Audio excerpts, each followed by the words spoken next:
Bonjour fidèles téléspectateurs de BSC Télévision. Vous avez été nombreux à suivre notre précédent numéro. Aujourd'hui, nous venons vous présenter tout un nouveau autour de jeunes parents, le suivi sanitaire des enfants, quelles précautions prendre. Et nous allons exploiter beaucoup d'angles aujourd'hui avec notre invité. Vous allez la découvrir aujourd'hui, c'est le docteur Nyoga Rosaria Gomez, à qui nous disons bonjour, docteur Gomez. Bonjour. Vous allez très bien là, j'espère. Ça va et vous?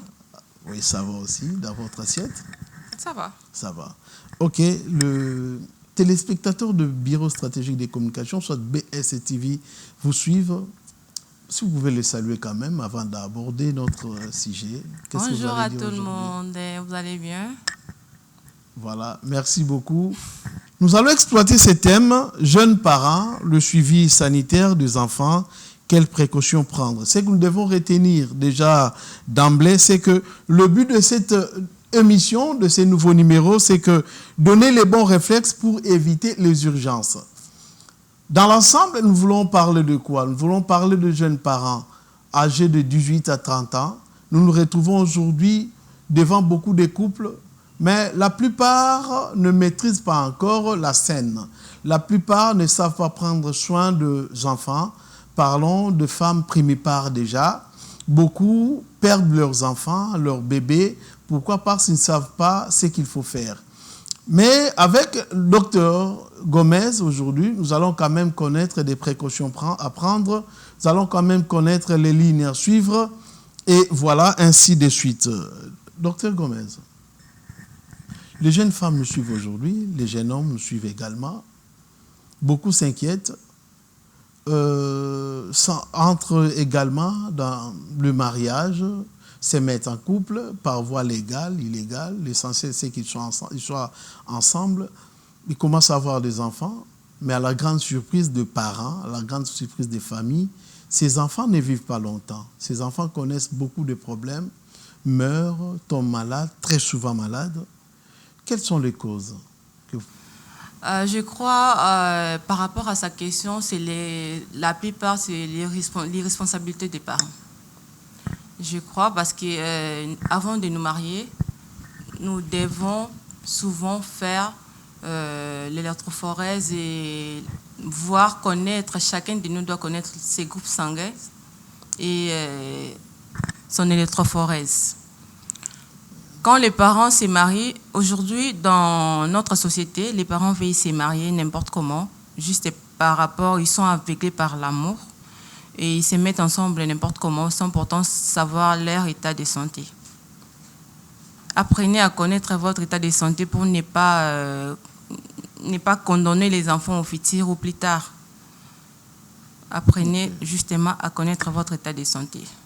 Avant de vous marier. C'est très important? C'est très important. C'est très important, oui. Ok. C'est peut-être à la base de beaucoup de décès aujourd'hui. Les enfants sont victimes. Oui, non seulement ça. D'autres causes sont aussi la vaccination. Beaucoup de parents n'aiment pas vacciner les enfants aujourd'hui. Okay. Quand la patiente ou soit la femme part à l'hôpital, il met au monde, c'est tout pour eux. Ils oublient même de vacciner les enfants avec plusieurs vaccinations que nous avons au Congo, en RDC ou dans le monde, je peux dire. Ils oublient de pouvoir faire ça. Mais on dirait que la vaccination, c'est déjà une cause des maladies aussi. Il y a des choses qui sont injectées dedans et les enfants tombent malades parce qu'ils sont vaccinés, des choses comme ça. C'est dit entre parents. Et ça prête le doute. Non, normalement, c'est ce qui se dit.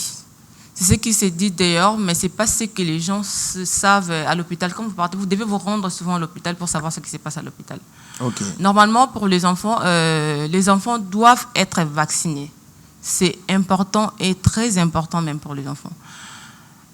Quand nous parlons des vaccins, des calendriers vaccinaux, normalement, pourquoi on parle des calendriers vaccinaux? Parce que normalement, un enfant a droit à 9 vaccins avant de quitter l'hôpital. 9 vaccins? Oui, 9 vaccins. Le parent devrait suivre ça très bien. L'enfant a droit à 9 vaccins. Est-ce qu'à la maison, vous respectez cela? Nous continuons avec le docteur. Comme les femmes enceintes font souvent prennent souvent des vaccins prénatals, ils doivent le faire aussi avec leurs enfants. Okay. Les enfants, comme je venais de dire, 9 vaccins, ça commence de 0 à 15 mois. De 0 à 15 mois. Okay. Pour le nouveau calendrier vaccinal, parce qu'il y a souvent des vaccins qu'on donne, là je ne maîtrise pas très bien. On commence à donner des 0 à 14 ans, on donne aussi des enfants de 14 ans les vaccins, mais normalement, pour le calendrier vaccinal, on donne de 0 à 15 mois les vaccins. Et chaque vaccin est tellement important et très important. Okay. Parce qu'en commençant, si on parle de la naissance à 15 mois, parce que quand je parle de 0, c'est dès la naissance. Okay. Dès que vous sortez de l'hôpital, ou soit dès que vous enfantez votre enfant, vous allez avoir votre premier vaccin. Il y a des vaccins dès la naissance. Donc, nous avons le BCG et le VPO. Okay. Donc, le BCG protège l'enfant contre la tuberculose, vous voyez. Donc, tous ces vaccins-là luttent contre, normalement, 11 pathologies, je peux dire. Ok, 11 pathologies. La pathologie des maladies, vous voulez dire? Okay. La pathologie sont des maladies. Okay. Donc, si je peux dire, si on prend normalement avec les nouveaux calendriers vaccinal, on venait d'ajouter les paludismes, okay. Je peux dire ça lutte contre 12 pathologies. Okay. Imaginez-vous que si les parents ne vaccinent pas les enfants dès la naissance, donc vous ne prenez pas votre temps de pouvoir aller dans des vaccins ou soit de prendre les vaccins pour les enfants, qu'est-ce qui peut arriver? L'enfant, déjà, de sa naissance, il est très vulnérable. Oui. Exposé à des maladies, différentes maladies. Plusieurs maladies. Et si vous ne vaccinez pas les enfants, qu'est-ce qui peut arriver? C'est pourquoi nous comptons des morts, nous comptons des enfants qui meurent aujourd'hui, demain, tombent malades et ainsi de suite. C'est pour cela que je dis de la part, c'est l'irresponsabilité des parents qui n'aiment pas vacciner les enfants. Premièrement, c'est par rapport à ça. Deuxièmement, c'est par rapport aux parents qui veillent juste vivre leur amour. Qui sont aveuglés par leur amour, qui se mettent ensemble sans pourtant connaître leur état de santé. Les parents, veillez connaître votre état de santé avant de vous engager. Ok. L'examen à faire, c'est l'électrophorèse, vous voulez dire? Oui, l'électrophorèse à la goutte. C'est payant, c'est gratuit dans des hôpitaux? Parce que peut-être quand beaucoup de gens ne connaissent pas, quand vous parlez de l'électrophorèse, quelqu'un dit « Ah, déjà ces mots-là me semblent… » Ça dépend parce que quand on parle de la gratuité aujourd'hui, il y a d'autres… Les chefs de l'État avaient dit que la maternité est gratuite. Dans d'autres hôpitaux, dans d'autres centres de santé, on paye. Okay. Et dans d'autres centres de santé, c'est gratuit. C'est pareil pour l'école aussi. Mais je pense que c'est toujours important parce qu'il s'agit de… Tant que c'est important, c'est payant. Voilà, exactement. Donc, faites votre test de santé avant de vous engager, pour le bienfait, pour le bénéfice de vos enfants. En parlant de ça, nous allons retourner, nous revenons vers le calendrier vaccinal. Vaccinez vos enfants. Chères mères, chères dames, chers parents, je peux dire, chers frères et sœurs, vaccinez vos enfants. Parce qu'aujourd'hui, nous voyons, ce n'est pas seulement les parents qui sont dans des mariages. Nous voyons il y a des jeunes filles qui ont souvent des enfants. Tout à fait. Des jeunes mamans. Des jeunes mamans et voilà quoi. Voilà. Je ne sais pas comment ça arrive parce que ce sont des conséquences de la vie que nous menons souvent. Normalement, des grossesses indésirables, on dit. Des grossesses indésirables, il y a souvent ce genre de choses qui arrivent, mais même après ça, veillez finir jusqu'à la fin, veillez vacciner vos enfants. Okay. Comme je dis, tous les vaccins sont nécessaires et obligatoires et très importants. Donc, si vous voulez voir votre enfant grandir en bonne santé… Parce qu'il y a souvent des vaccins qui vous négligez ça dès la naissance. Vous pensez que non, mon enfant grandit normalement, ça vous rattrape. À mon stage interne, je vis des enfants à l'âge de 10 ans, à l'âge de 9 ans qui sont venus avec des coqueluches.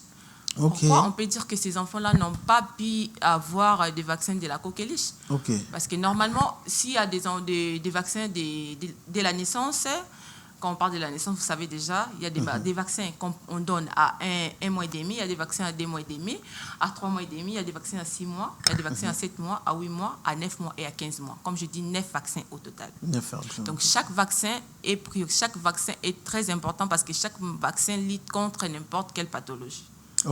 Contre ces pathologies. Je ne sais pas si je peux citer les pathologies. Allez-y, c'est important parce qu'en le citant, on voit que certaines mamans vont se retrouver « Ah, mais je vois ces signes voilà quoi, mais ils ne savent pas maîtriser. » C'est là, en le citant, peut-être qu'elle peut comprendre que c'est un problème qu'elle gère dans sa maison.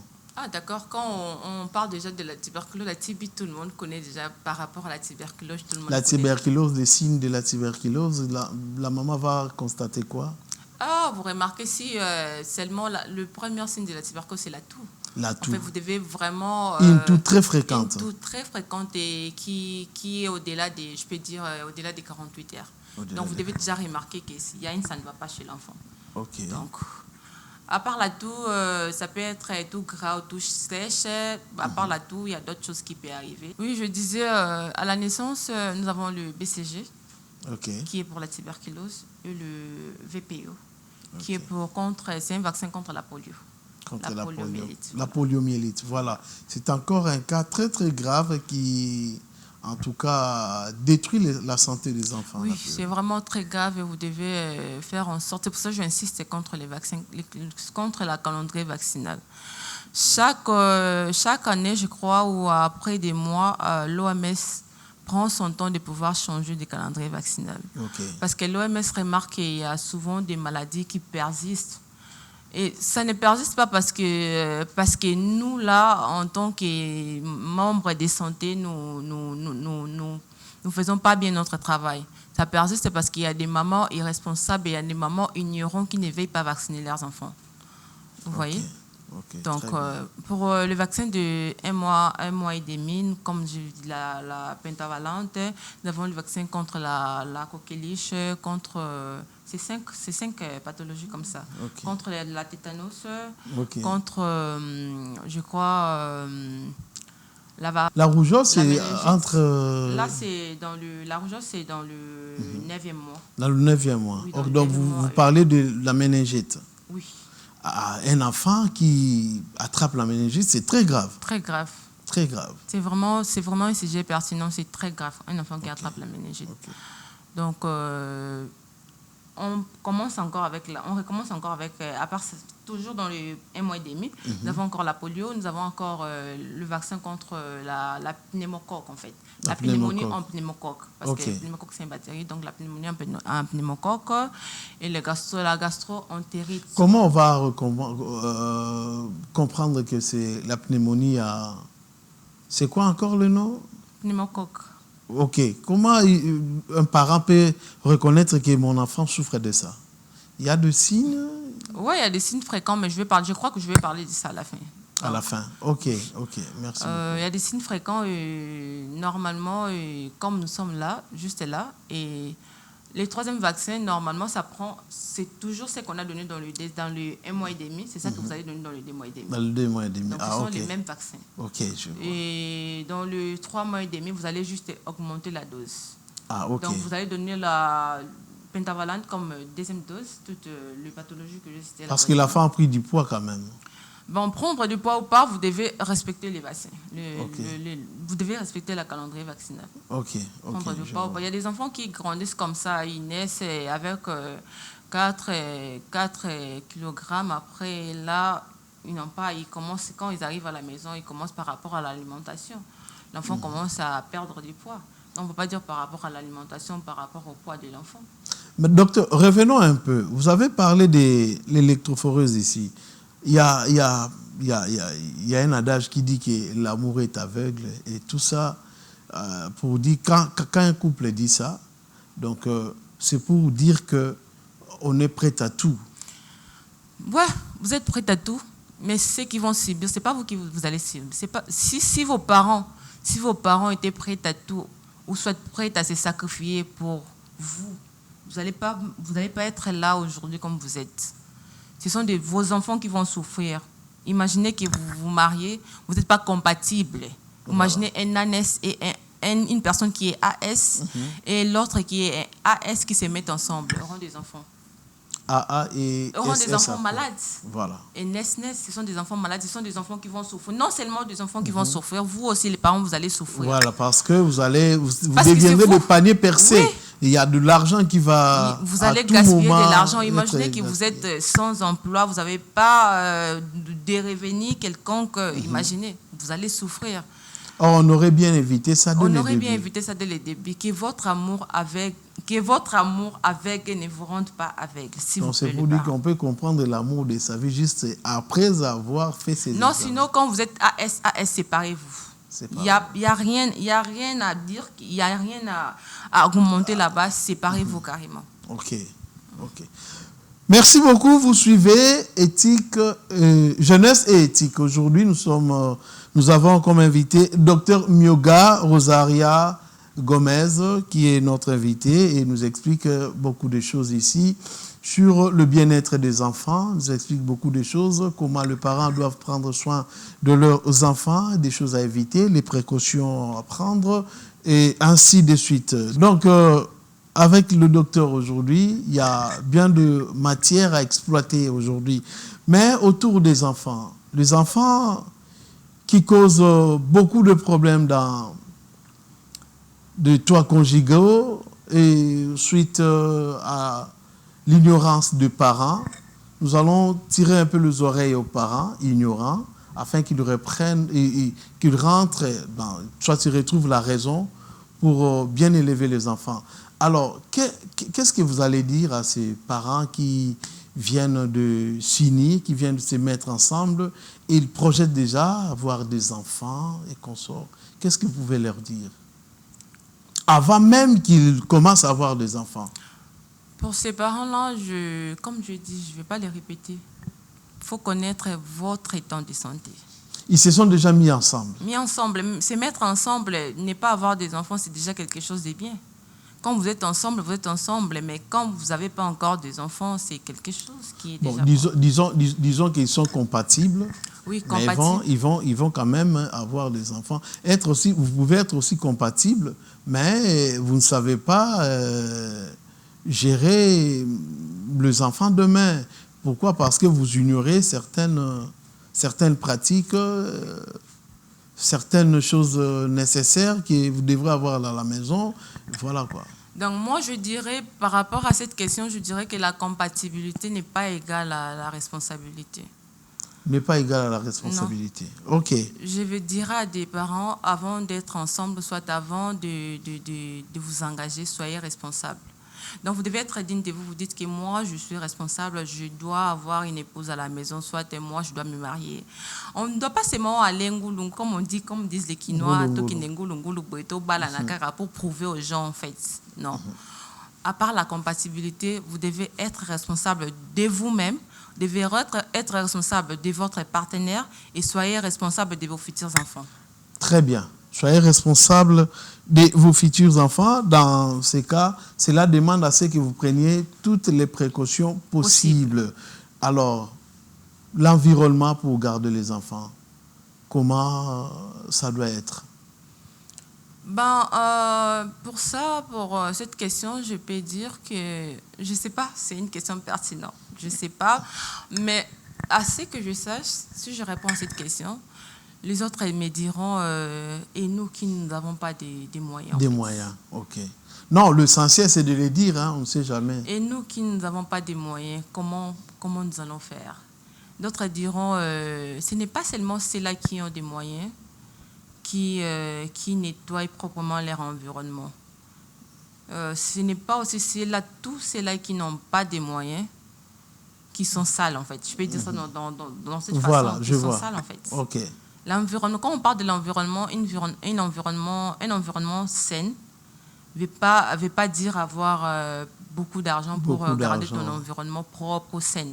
Quand on parle de la propriété, tout le monde doit être propre. Quel que soit, avoir l'argent ou pas, tu dois être propre. Tu ne vas pas venir m'expliquer que c'est parce que je n'ai pas l'argent, je ne sais pas comment garder les enfants, tu ne prends pas soin de tes enfants parce que tu n'as pas l'argent. Non, ça, ce n'est pas une excuse. Avec les minimums, vous pouvez faire beaucoup de choses. Avec les minimums, on voit des gens dans des quartiers précaires. Okay. On voit des gens qui souffrent, qui n'ont même pas quelque chose à mettre sous la dent. Mais il y a des mamans qui se sacrifient pour leurs enfants. Donc, quand on parle de l'environnement, c'est entretenir l'hygiène. L'hygiène, là où tu es, surtout pour les enfants, si tu sais qu'en tant que mère, parce que ce sont des mamans qui restent avec des enfants. Okay. Les papas sont travail, sont souvent ailleurs, sont souvent occupés à faire des choses pour ramener quelque chose à manger à la maison. Okay. Alors ça... Donc, quand tu sais que tu es une mère, tu dois prendre tes responsabilités en main. Très bien. Tu ne dois pas seulement t'attendre que tu non. Et pendant ce temps, les enfants... Pendant ce temps, quand tu laisses, quand il n'y a pas d'hygiène, l'environnement est très sale, il y a souvent des maladies que les enfants, ont tendance à acquérir, en fait. Okay. Parce que ce n'est pas seulement, même bien que ce n'est pas seulement, j'ai parlé de la vaccination, j'ai parlé de l'électrophorèse, de l'état de santé de chacun de nous. On parle aussi de l'environnement et l'hygiène. Parfois, c'est cet environnement où nous sommes qui nous donne parfois d'autres maladies. Exemple, prenons l'exemple du paludisme.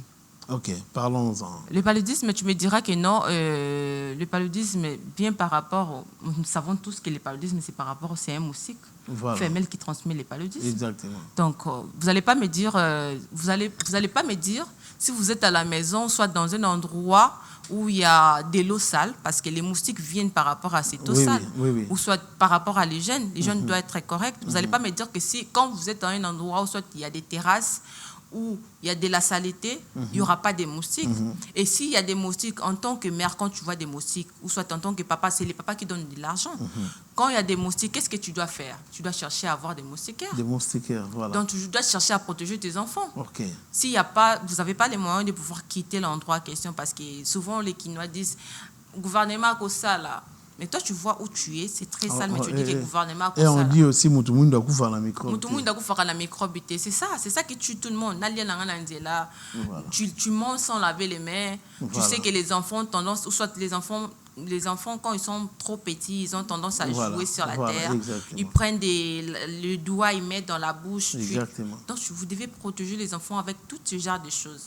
Et vous achetez dans la rue les aliments non couverts, tout avec toute la poussière. Avec tout ça là, comme ils disent souvent que vous venez de dire ça ici. Exactement. Congolais, microbe, c'est de l'ignorance. C'est de l'ignorance, tout à fait. C'est de l'ignorance. Mais tout le monde n'est pas ignorant, en fait. Tout à fait. Tout le monde n'est pas ignorant. Il y a ceux-là qui savent ce qu'ils font que ce n'est pas bien, mais les manques, en fait, moi je trouve que les manques aussi, ça fait quelque chose. Les manques rendent des gens un peu très ignorants, en fait. Les manques d'argent. Okay. Je vais les dire de cette façon, pour ne pas dire. Oui, déjà, mais il faut leur faire comprendre que ce n'est pas ça vraiment. Tu peux manquer, mais soigner ton seulement ils ton environnement. Si seulement ils vont nous comprendre, ils vont nous croire, en fait. Exactement. Parce que je ne suis pas la première, je ne serai pas la dernière à pouvoir passer ici pour leur dire que non, il faut voir l'image, il faut que l'environnement soit sain, il faut que la maison soit propre, il faut que les enfants soient propres. Imaginez, vous vous réveillez le matin, il y a même des enfants, quand vous vous réveillez le matin, l'enfant depuis le matin, il se réveille avec des urines, je ne sais quoi, jusqu'à des heures tardives, l'enfant ne sait pas encore laver, vous voyez. Dans ce genre d'histoire, l'enfant avec le narine qui coule, en fait. Les enfants très sales là, la maman. Il y a même des mamans qui laissent ses enfants comme ça, qui est préoccupée à pouvoir vendre ces histoires, en disant que ce qui n'a été quitté Baroliani. Voilà. Mais va vendre, on ne t'a pas interdit de vendre, va vendre, va faire ce que tu as à faire et laisse les enfants propres à la maison. Tout à fait. Tout à fait. Je ne sais pas comment... Il y a aussi de l'eau sale. L'eau, en tout cas, l'eau qu'on nous délivre aujourd'hui n'est pas potable. Donner cette eau aux enfants, je crois, c'est générer aussi des maladies. Est-ce que... Dites-nous. Est-ce qu'on peut donner à l'enfant l'eau du robinet aujourd'hui? Quand tu parles de l'enfant, là, tu parles de quel âge? Bon, vous connaissez, on parle ici de 0 à 5 ans. Et donc, l'enfant qui peut prendre les vaccins. Ok. L'eau du robinet, est-ce que c'est compatible avec... Bon, si je peux dire non. Non. Non. Non et oui. Pourquoi? Comment ça? Parce que l'eau du robinet n'est pas vraiment si mauvais, parce qu'avant qu'on envoie ça dans des robinets, nous savons qu'est-ce qu'ils font. Ils mettent des c'est médicaments. traité. C'est vraiment traité, en fait. Okay. Par rapport à ça, il y a des endroits où soit il y a des communes où il n'y a même pas d'eau. Il n'y a même pas d'eau du robinet. Oui. Nous, il y a des gens, comme nous qui voyons l'eau qui coule dans les robinets, nous devons remercier vraiment, soit nous devons dire merci parce qu'il y a des gens qui souffrent même pour avoir de l'eau, tu souffres pour avoir ça. Voilà. Donc, ces gens-là n'ont pas de l'eau, n'ont pas seulement de l'eau, n'ont pas d'énergie, d'électricité, n'ont pas d'argent, parce qu'ils n'ont pas même d'argent. Moi, je peux dire que c'est bien donner aux enfants de l'eau si tu n'as pas de moyens, en fait. Tu donnes de l'eau, ou soit, quand tu n'es pas sûre et certaine que cette eau est vraiment traitée, tu peux les traiter. Il y a des remèdes qu'on achète pour mettre dans l'eau. Ou soit tu n'as pas d'argent, l'argent pour aller pour acheter de l'eau minérale. Bouteille, voilà, donc tu peux au moins faire toi-même à la maison. À la maison. Donc, mais sinon, tu peux, pour les enfants, les enfants normalement, comme on dit, des 0 à 5 ans, donner au moins des enfants, acheter de l'eau minérale pour donner aux enfants, c'est plus mieux. C'est plus mieux. C'est plus plus mieux. équitable. Ne faites pas confiance à l'eau du robinet. J'ai pas dit ça. Mais disons ça J'ai comme pas ça dit- parce que, vous savez, vous avez dit que cette eau-là, quand on nous envoie ça, avant qu'elle nous arrive à la maison, c'est d'abord traité. Oui, c'est d'abord traité. Mais souvent, il y a le des- problème, c'est la tuyauterie. Hein, le canal par lequel l'eau passe, en l'eau fait. passe jusqu'à Parce arriver que à nous la avons maison. tendance à voir souvent des gens, des vidéos sur TikTok, etc., plusieurs vidéos, des gens disent que « t'as la maille batinde les bisous. Voilà. Voilà. Qu'est-ce qui prouve que là, on n'a pas, la régie des eaux n'a pas traité cette eau, en fait. Mais moi j'en ai déjà vécu. Je vois de l'eau sortir du robinet, couler du robinet, et cette eau-là avec du sable de la Mais rivière pareillement, mais Nil. quand l'eau part, en fait, quand il n'y a plus d'eau, en fait, quand ça revient, ça prend un temps. Imaginez, vous faites une journée, soit 2 jours sans eau à la maison, et ces tuyaux-là. Voilà. Mais il y a souvent ces tuyaux-là, ça respire quand même. Oui, ça respire exactement. de la saleté. Exactement. Mais ça va Exactement. tout directement dans le tuyau et ça s'en couvre directement. Et quand on va envoyer de l'eau, ça va ramener des Mais saletés. on peut éviter ça. On peut éviter ça. Éviter.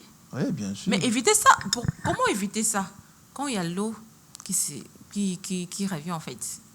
Bon, ce sont des ingénieurs, ils savent comment le faire. Nous sommes pas faisons là, seulement peut-être. des commentaires. Parce que vous savez, on dit l'eau, c'est la vie. L'eau, c'est la vie. Quand vous donnez la mauvaise eau, surtout à l'enfant qui est vulnérable, c'est détruire... Bon, mieux vaut acheter l'eau minérale en fait. Voilà, exactement. Mais exactement. pour les gens qui n'ont pas de moyens pour ça, donc veillez traiter souvent l'eau à la maison. L'eau non traitée, la diarrhée. Oui, l'eau non traitée, la diarrhée, surtout ça, c'est ce qu'on craint chez les enfants. Donc, non seulement de l'eau, quand je parle de la saleté, les enfants, quand ils mettent des doigts dans la bouche, Voilà. tu vois, on amène un enfant à l'hôpital avec douleur abdominale. Quand l'enfant déjà a douleur abdominale, tu sais déjà, peut-être elle avait mis ses doigts à la bouche, peut-être elle avait mangé quelque chose qui n'allait pas bien, peut-être elle a pris de l'eau qui ne valait pas la peine. Donc, tu as tendance à voir souvent des enfants ça des douleurs abdominales, et la diarrhée, douleurs abdominales. Donc, souvent, ce sont des pathologies plus fréquentes à l'hôpital, la fièvre, la diarrhée, des enfants qui viennent... Ce sont des signaux d'alerte. Le parent doit comprendre. Quand il voit l'enfant... Oui, des signaux d'alerte. Normalement, la fièvre, la diarrhée, la dyspnée. OK. Dans les termes... Technique. Dans les termes techniques, dans les termes difficulté à respirer. Dans les termes normaux, en fait, la difficulté à respirer, la toux, ce sont vraiment des choses que nous ne devons pas vraiment banaliser. Banaliser, non. Prendre ça à la légère. Donc, ce sont des choses que nous devons veiller.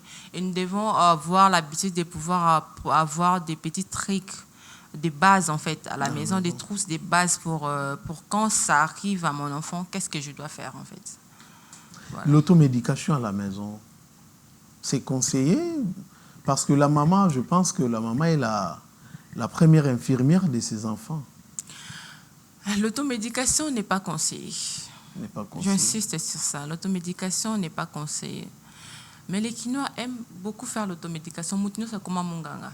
Parce que moi, l'anga sur asali boya zoa kisi boye, Ce qui fièvre, vous appelle ça. Même pas ça. Même ce cas, même quand moi en hôpital, bah ça l'examen à moi, on a dit maman qui dit que ça l'examen boy. À qui qu'on a ça l'examen. Bah prescrire un médicament. Médicament on va prescrire. So quoi que non on a d'accord. Et puis que moi on a même qu'un hôpital pose avec une fièvre. Donc oh docteur a pesi papa mon ganga a pesi c'est que yango si ça a fièvre. Mbala si maso moi on a du fièvre na ko sala ni na ko pesa yekaka qui wana ba pesa qui est donc c'est devenu voilà. Normal, or que ce n'est pas ça, parce qu'il y a des médicaments qu'on donne souvent, et il y a des examens qu'on fait souvent à l'hôpital, parce que quand on parle de la fièvre, la fièvre n'est pas seulement synonyme du paludisme. La fièvre, on les retrouve même dans la diarrhée. La fièvre n'est pas synonyme du paludisme. Non, n'est pas seulement synonyme du paludisme. La fièvre peut se retrouver dans n'importe quelle pathologie. Donc, normalement, notamment, comme je dis, quelqu'un peut avoir la TB, la TBC, donc peut aussi faire des fièvres. Quelqu'un peut avoir, au moment où la personne, on peut avoir aussi, quelqu'un peut avoir l'angine aussi, elle peut avoir des fièvres. Quelqu'un peut faire comment on dit, la diarrhée, on peut aussi avoir des fièvres. Quand on a des diarrhées, des fièvres, on parle de la gastro-entérite. Quand quelqu'un a une gastro-entérite, un enfant qui a une gastro-entérite fébrile, donc parce qu'il y a la gastro-entérite non fébrile et fébrile, donc elle peut aussi présenter la fièvre. Aujourd'hui, là, quand un enfant fait la fièvre, c'est la malaria.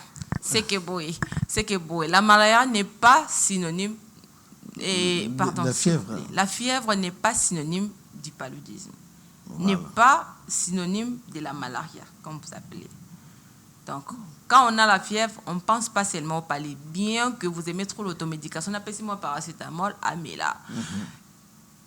Sachez que la fièvre chez l'enfant, c'est vraiment quelque chose de très pertinent. Et c'est vraiment très dangereux. La fièvre, toute fièvre chez un enfant entraîne une diminution d'hémoglobine. Toute fièvre chez un enfant. Entraîne une diminution d'hémoglobine. Oui. Comme on dit, diminution, il y a maquila. En fait, je peux dire pour aussi on comprendre aussi la maquila. Sauf au cas contraire. On pouvait bien éviter cela. Éviter cela, en fait. Il y a mon gars, moi, na fièvre, na pesa et fièvre, on peut y nini. Il y a degré nini. À mon moi, na 38 degrés, l'enfant est tellement fébrile. À mon moi, na 39, 40. Moi, il y a même des mamans qui arrivent et comme à un niveau, moi, comme on a comme convulsé. Donc, il a gardé l'enfant à la maison, la fièvre, vraiment, la commis convulsée. Ça, c'est très dangereux. C'est très dangereux. Moi, je trouve ça, c'est très irresponsable. Parce que normalement, on dit la fièvre, normalement, quand un enfant a une fièvre, au-delà, un enfant avec la fièvre, un enfant moins de 3 mois, quand est-ce qu'il faut amener l'enfant à l'hôpital? Quand est-ce qu'il faut filer à l'hôpital quand il s'agit de la fièvre? Un enfant moins de 3 mois, amenez-le à la fièvre. Un enfant qui a moins de 3 mois, ou soit la température, qui a une température de 40 degrés ou 39 degrés, amenez-le à l'hôpital. Directement. Il ne faut même pas attendre. Un enfant moins de 3 mois, ou soit moins de 2 ans, qui a 40 degrés, 39 degrés, amenez-le à l'hôpital, qui a une fièvre qui a déjà dépassé 48 heures. Amenez-le à l'hôpital. Un enfant plus de 2 ans, parce que si on parle des enfants, un enfant plus de 2 ans qui a déjà fait la fièvre au-delà de 72 heures, c'est urgent. Amenez-le à l'hôpital. Si vous ne savez pas stabiliser cette fièvre à la maison, plus de 72 heures, amenez cet enfant à l'hôpital. Pourquoi allez-vous laisser l'enfant à la maison? Intéressant. Un enfant qui présente la fièvre, qui fait des selles liquides, qui fait des diarrhées. Un enfant qui a la fièvre, qui convulse. Un enfant qui présente des fièvres, qui est pâle en fait. La pâleur. Je parle de la pâleur. Pourquoi garder l'enfant à la maison? Très intéressant. Le parent doit savoir cela, qu'il ne faut pas garder un enfant qui fait des fièvres, des fortes fièvres à la maison pendant 2 jours, 1 jour, voire même... qui a la toux sèche, toutes choses comme ça. Sinon, je dirais, pour des gens qui aiment trop l'automédication, avec ce que je viens de dire là, comme vous aimez trop l'automédication, si dans des cas graves, amenez les enfants à l'hôpital. Si vous comptez garder l'enfant à la maison, au cas des fièvres, il faut avoir des trousses de secours. Dans les trousses de secours, comme on avait parlé d'un sujet là, une partie qui était en haut là, ce qu'on devait parler. Si vous n'avez pas de trousses de secours, dans les trousses de secours, qu'est-ce que vous devez avoir pour les enfants? Voilà, dites-nous ça. L'antipyrétique. Okay. Normalement, comme les paracétamol, vous devez l'avoir. Toujours à la maison. N'ayez jamais manqué un paracétamol. En tant que parent, vous ne devez pas manquer les paracétamol à la maison. Ou soit un anti-inflammatoire, l'ibuprofène. De manière provisoire, avant d'arriver à l'hôpital, ce n'est pas que quand vous donnez le paracétamol, vous vous rassurez que c'est bon maintenant et l'enfant c'est bon, la fièvre est partie, vous vous rassurez. Moi, je dis ça au cas où, parce qu'il y a des fièvres qui arrivent souvent la nuit, en fait. La nuit, exactement. Il y a des fièvres. Exactement. Et dans les trousses de secours, en tant que parent, des trousses de secours que vous devez avoir à la maison, si ce n'est pas cet antipyrétique, vous devez avoir le thermomètre. N'ayez jamais manqué un thermomètre à la maison. Voilà, exactement. N'ayez jamais manqué un lingette à la maison. On dit quoi, une lingette, c'est ça? Allez-y, oui. N'ayez jamais manqué une lingette à la maison. À quoi sert ces lingettes? À essuyer. Quand l'enfant est tellement fébrile, il faut essuyer cet enfant. Okay. À la manière traditionnelle, à la manière habituelle, on mouille ça, une étoffe, partie d'habit comme ça, vous mettez voilà. Soit dans la partie au front de l'enfant. Donc, si vous ne savez pas avoir de lingettes à la maison et que l'enfant fait des fièvres, des fortes fièvres, vous pouvez juste prendre un vêtement pour baisser la température. Voilà, exactement. Et les thermomètres, c'est pour voir à combien vous êtes. Voilà. Et quand vous remarquez que la fièvre commence à augmenter, filez à l'hôpital quand même. Directement. Ne regardez pas la nuit, n'ayez pas peur de Koulouna, prenez votre enfant, ramenez l'enfant à l'hôpital. Parce que c'est la nuit, vous savez, nous sommes à Kinshasa. Et quand vous êtes à la maison, souvent, des prescriptions à prendre, soit au cas des fièvres, au cas où l'enfant a la fièvre, il faut souvent, souvent n'oubliez pas l'hydratation. Ok, de l'eau. L'enfant doit boire beaucoup d'eau. Parce que la fièvre peut entraîner, c'est comme la diarrhée, ça peut entraîner à la déshydratation de l'enfant. Exactement, surtout la diarrhée. Donc, n'oubliez pas l'hydratation de l'enfant, à part déshabiller cet enfant-là. Donc, l'enfant ne doit pas être tellement étouffé, en fait, avec des habits, parce que les habits, cette chaleur-là peut aussi augmenter la température. Donc, vous devez enlever l'enfant, vous le laissez avec des cinglés, ou soit en bikini, peu importe le sexe. Deuxièmement, vous devez hydrater l'enfant, donner de l'eau, donner vraiment de l'eau. Si l'enfant tète, donnez vraiment le tété à l'enfant. Troisièmement, vous devez aérer la pièce en fait. La pièce, okay. Où l'enfant soit. La pièce, ça peut être une chambre, soit le salon, soit. Donc ne laissez pas l'enfant dans un endroit encombré. Non, en fait, cette pièce, vous devez l'aérer à 18 à 20 degrés en fait. Si vous avez des gens qui ont des lacets, en fait. Lacets, comment on dit? Air conditionné. L'air conditionnel, voilà. On appelle lacet. En portugais, voilà. Désolé. Des gens qui ont lacet, l'air conditionnel, vous pouvez les mettre à 18 ou soit arrière juste la pièce, en fait, où se trouve l'enfant. Et la dernière chose, ayez souvent des lingettes pour essuyer l'enfant. Moi, je crois que ce sont des choses, des bases que vous devez souvent avoir à la maison. À part, et quand la température s'aggrave, et les premiers soins, traitements médicamenteux de l'enfant pour donner, c'est l'antipyrétique. J'insiste, on ne donne pas à un enfant n'importe quel médicament, quel remède. Le premier traitement de base, c'est l'antipyrétique qui est le paracétamol. Donc, donner aux enfants le paracétamol. On en trouve partout d'ailleurs. On en trouve partout. Le paracétamol, c'est en abondant, en fait. Quand vous donnez le paracétamol, vous faites tout ce que je viens de dire ici. Si ça ne tient pas, amenez l'enfant au centre de santé, à l'hôpital. Qu'est-ce que vous pouvez dire? L'enfant a fait des fortes fièvres la nuit, vous lui donnez le paracétamol, la température a baissé, le matin, le jour. Ça vous évite d'aller à l'hôpital ou vous devez quand même aller à l'hôpital? C'est pour cela que je dis, ça dépend des mois, ou soit ça dépend des mois et ça dépend de l'âge. Je viens de dire, si l'enfant a au moins 3 mois, que la fièvre est à 38, 39, 40, vous devez directement amener l'enfant à l'hôpital. Si l'enfant a moins de 10 ans, que la fièvre est au-delà des 39 et 40, amener l'enfant directement à l'hôpital. Et si la fièvre, si l'enfant a plus de... Là, moins de 2 ans, au-delà des 48 heures, vous devez observer pendant 48 heures. À 3 mois, vous amenez directement, vous n'allez même pas rester là, j'observe, non, amenez directement l'enfant à l'hôpital. Donc, si l'enfant a moins de 2 ans, vous observez pendant 48 heures. Et si l'enfant a plus de 2 ans, vous observez pendant 72 heures. Si la fièvre persiste, amenez l'enfant à l'hôpital. Très bien. Merci beaucoup. Vous suivez l'émission Jeunesse et éthique avec notre invité, Dr Myoga Rosaria Gomez. Toujours dire le nouveau docteur dans les marchés. Ah. Intéressant. Intéressant. Nous sommes très contents, docteur.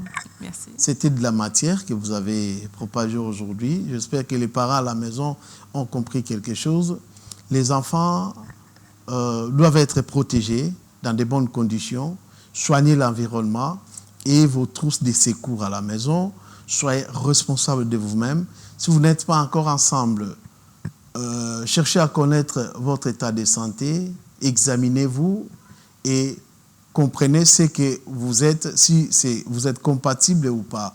Ça, vous éviterez beaucoup de choses et vous serez un couple idéal. Docteur, qu'est-ce que vous pouvez dire pour clôturer par rapport à ce thème? Un petit conseil de quelques lignes seulement aux parents. Je vais insister sur, vu qu'on parle des enfants, je vais insister sur la fièvre et la diarrhée, surtout sur la déshydratation. Souvent, quand vous voyez ces histoires-là, courez directement à l'hôpital.